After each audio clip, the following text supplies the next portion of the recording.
Alright, so here for the wrap up. I'm really honestly surprised how well the deck did. We avoided aggro the entire league, so, just because it did good against some top tier decks, do not think that, you're just going to win everything. It's definitely really, really hard to win against aggro, but it's super fun at the same time. I've had games where they get me down to one, and then I pop an Aurora. I get like a Nissa's Renewal off of it, gain a bunch of life, and all they end up with in their hand, they end up with like one or two mana off the Aurora. Maybe they get like a Swift Spear and a Titan Strength and put me back down to three, and then you just hit like a Wealth or another Renewal or something and just set everything back they do and just climb your way out of the hole, and it's really hilarious. But the aggro matchup is super hard, just like any other ramp deck.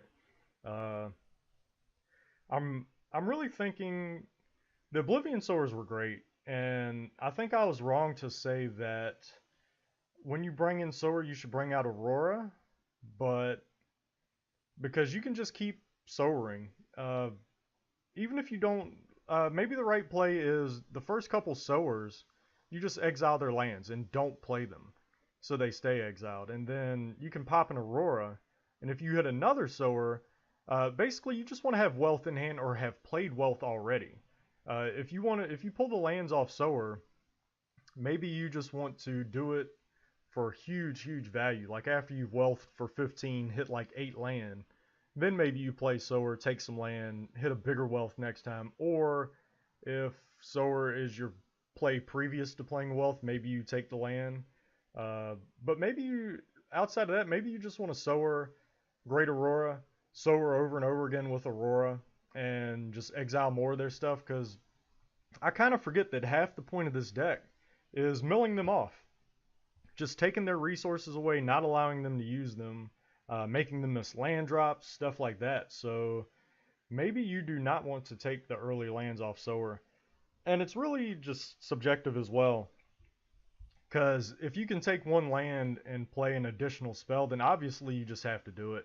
You can't really give up on value like that. But other times, if you don't need the land at the moment, maybe you just don't take it so that you can just leave those things exiled, give them less cards to draw off Aurora, and go that route. But outside of that, once again, I just don't know what I was doing with my life without Rattleclaw in here. He's just great.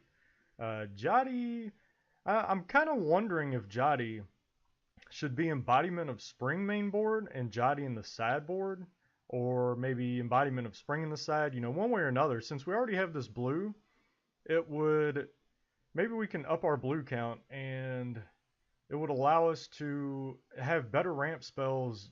Just give us more options on the early turns when we're struggling to get to our great big things. Because once we get here, we just win. Obviously, you saw it in the videos. Once you renewal into Aurora, into Villainous Wealth, you just win. So the early turns is where it's really questionable. You just got to get there. And so maybe these should be Embodiment of Spring so that we can make sure we hit ramp into bigger things quicker. Uh, Not sure about that one.